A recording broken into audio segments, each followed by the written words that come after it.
আজ থেকে 10-15 বছর আগেও আমি বাবার নাম শুনি নাই, এখন বাবা প্রকাশিত হইছে।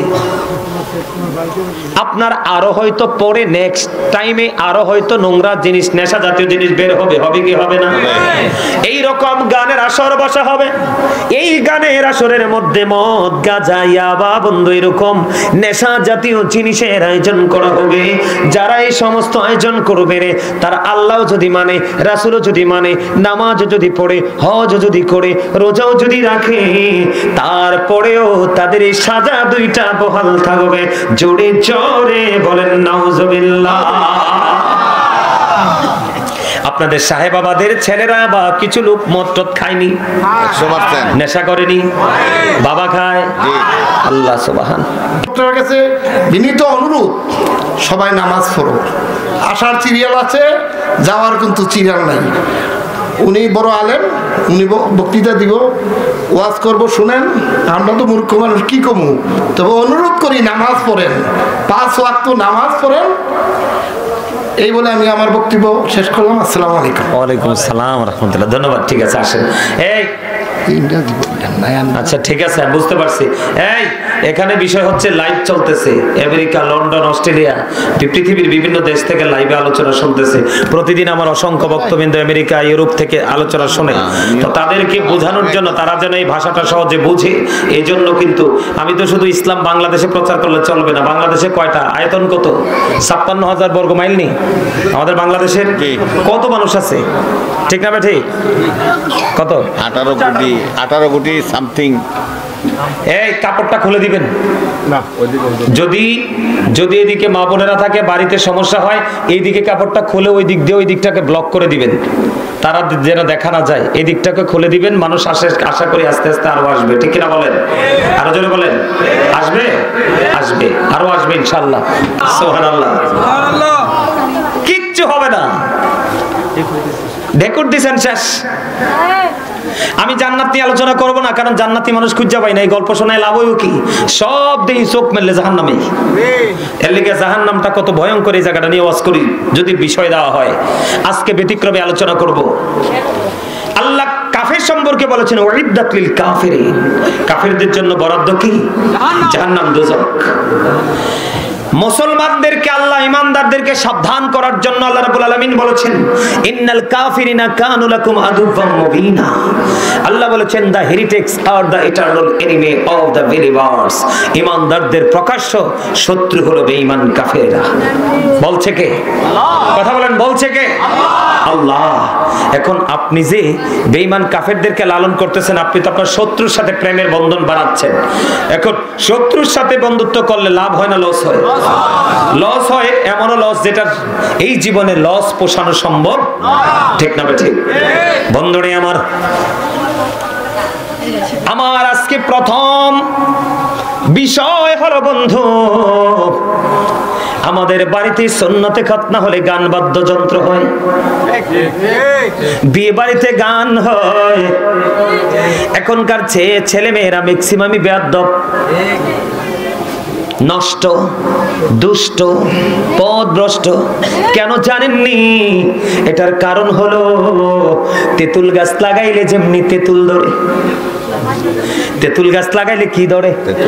তেঁতুল গাছ লাগাইলে যেমনি তেঁতুল ধরে রে, অসভ্য বাবা মায়ের পেট থেকে অসভ্য সন্তানই আসে।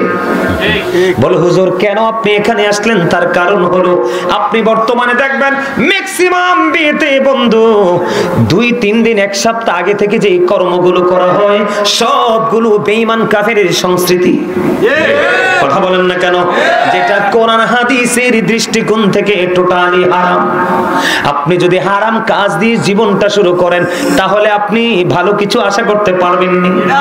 পারবেন না, পারবেন না। ও বন্ধু, আমার দিকে তাকান। গান বাদ্যযন্ত্র কতটা নষ্ট জিনিস। আল্লাহর হাবিব বলেছেন, the music and musical instrument will be increased. আল্লাহর হাবিব বলে দিয়েছেন কিয়ামতের পূর্বক্ষণে গান বাদ্যযন্ত্র বেড়ে যাবে, আর গান বাদ্যযন্ত্র বেড়ে যাওয়া বন্ধু কিয়ামতের আলামত।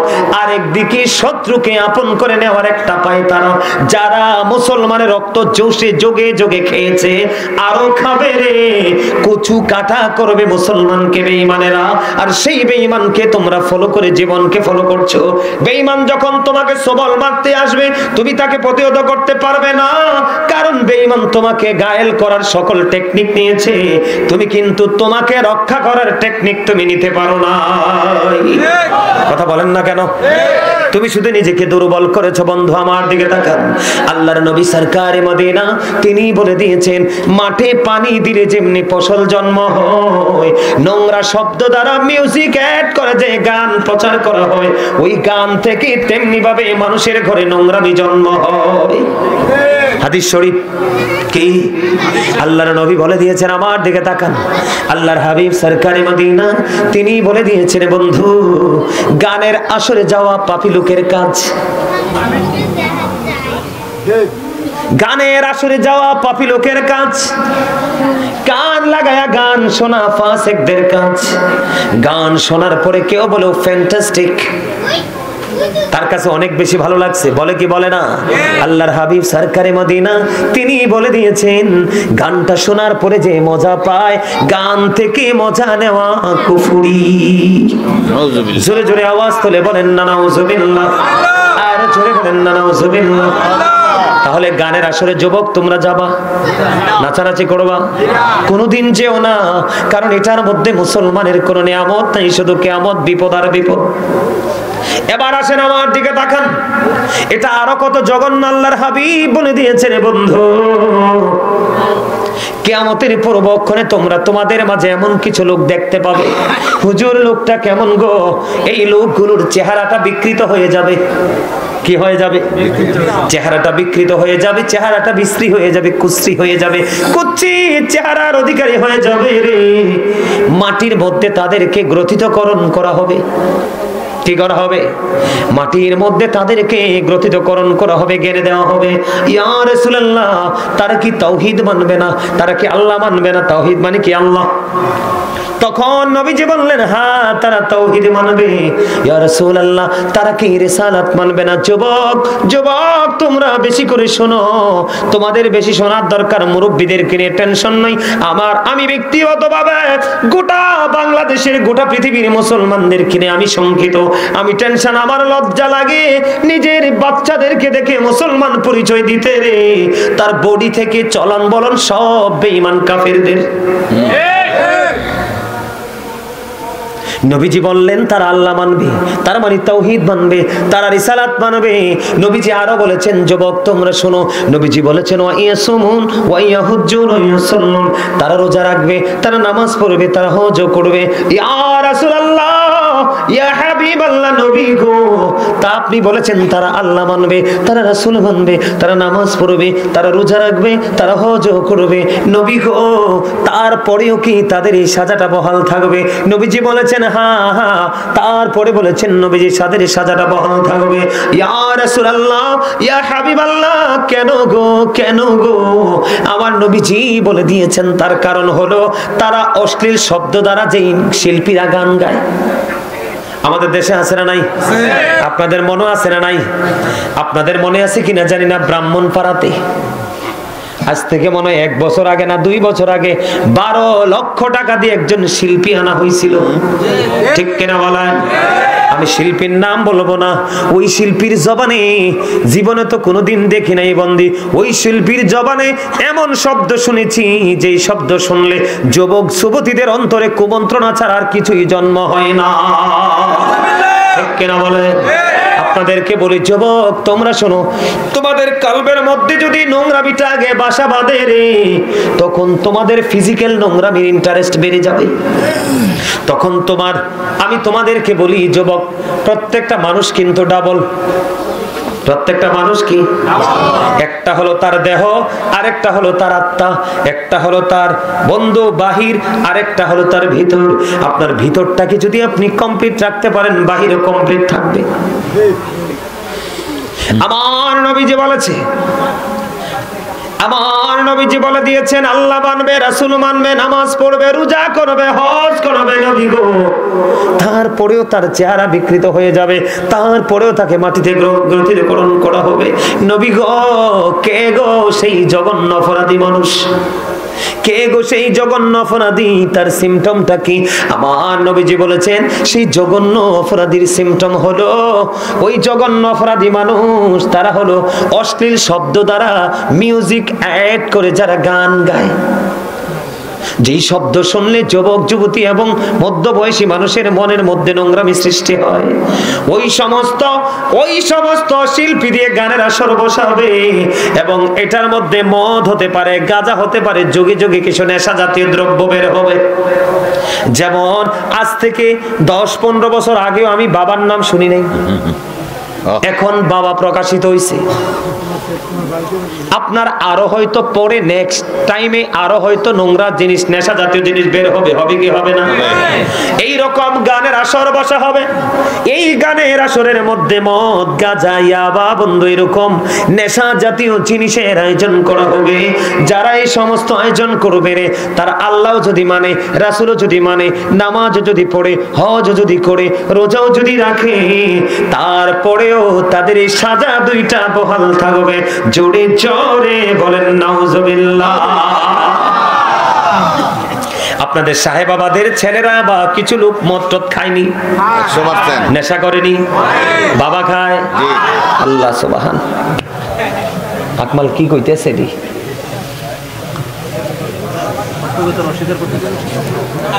সত্য প্রকাশ করতে হবে। আমার দিকে তাকান।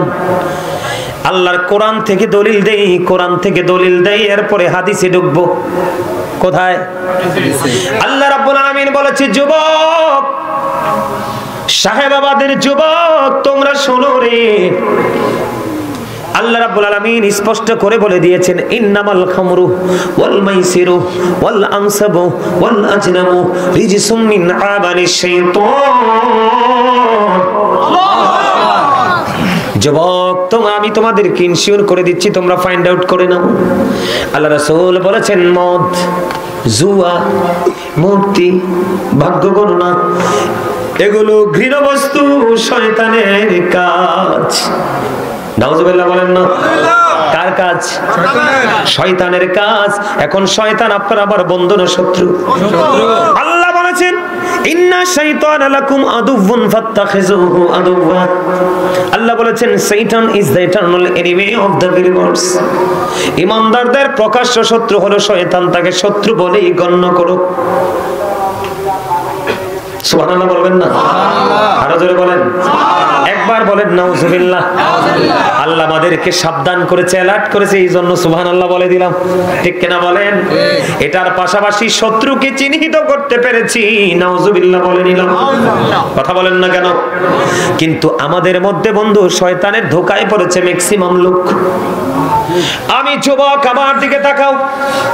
প্রতি 1000-999 জন মুসলমান জাহান্নামে যাবে। প্রতি 1000-এ কতজন? প্রতি 1000-999 জন জাহান্নামে যাবে রে। মাত্র একটা লোক 1000-এর মধ্যে জান্নাতি হবে।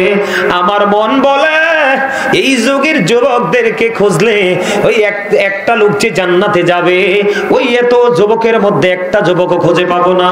এই একজন যদি 1000-এর মধ্যে একটা যদি মুরব্বি থাকে, মুরব্বিটাই যাবে জান্নাতে, আমার মনে হয়। ঠিক কিনা বলেন? আরো জোরে। এবার আমি বলছি, মদ, জুয়া যারা খেলে তাদের কিন্তু মামার বাড়িও নাই, শ্বশুর বাড়িও, নিজের বাড়িও নাই।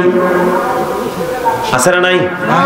মদখুর যারা, মা চিনে না, চাচি চিনে না, জেঠি চিনে না, মেয়ে চিনে না। ঠিক কিনা বলেন? সে তো মাতাল, সেন্সলেস। কথা বলেন না কেন? আমার দিকে তাকান, এটি কার কাজ? শয়তান। শয়তানের কাজ কে বলেছে? আল্লাহ। আপনারা ভুলে গেলে চলবে না। আমার দিকে তাকান যুবক, তোমরা ইতিহাস জানো না?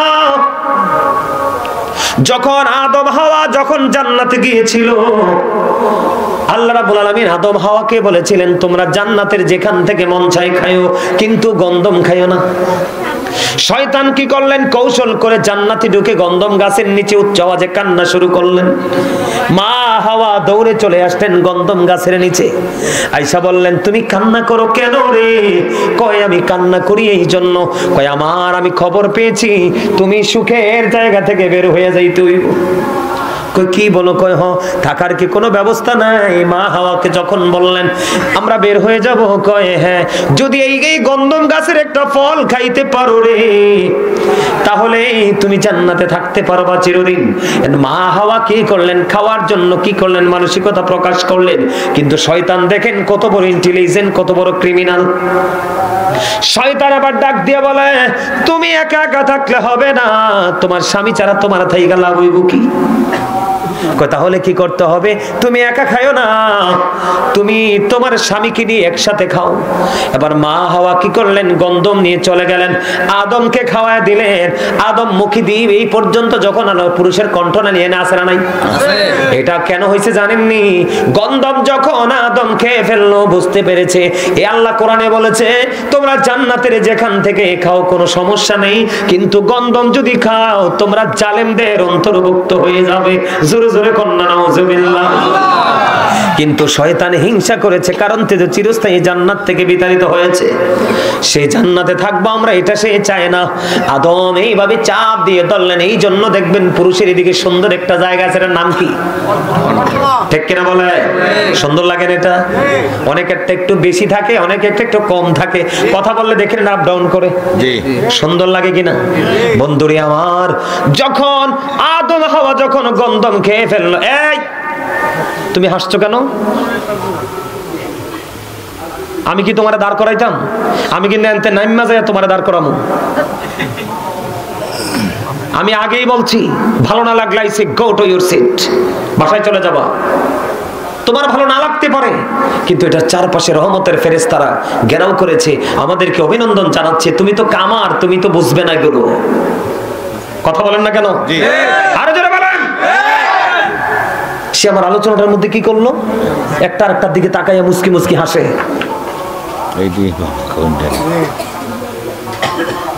তোমাদেরকে আমি শিখাচ্ছি, তোমার যদি ভালো না লাগে, আমাকে ব্যক্তিগত বা ভালো না লাগতে পারে, একটা মানুষ সবার কাছে প্রিয় হতে পারে না, পারে?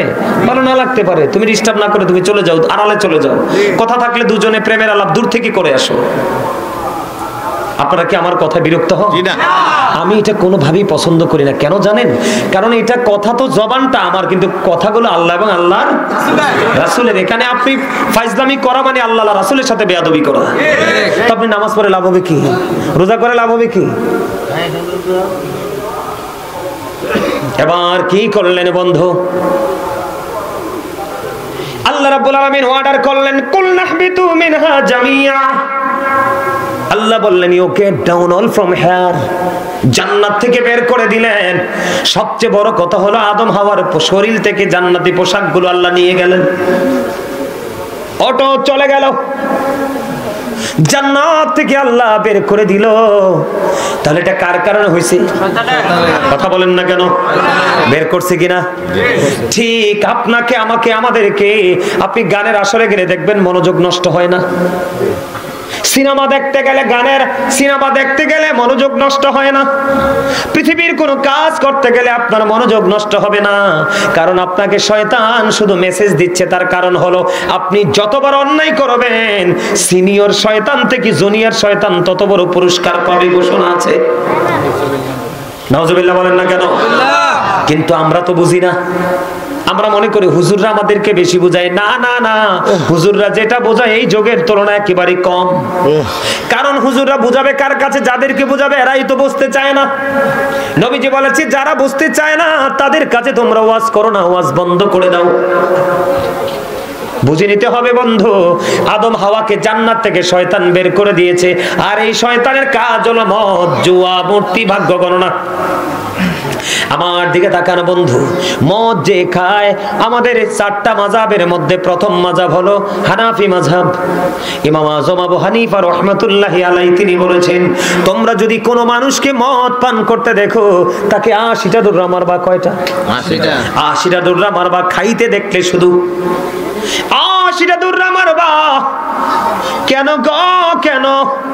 এই কারণে 80টা ডোরা মারবে তাকে, কারণ মদ যখন মানুষ খায় তখন তার বিবেকটা মস্তিষ্কটা বিকৃত হয়ে যায়, তখনই সে জিনা বেবিচারে লিপ্ত হয়। জোরে কন্যা নাউজুবিল্লাহ।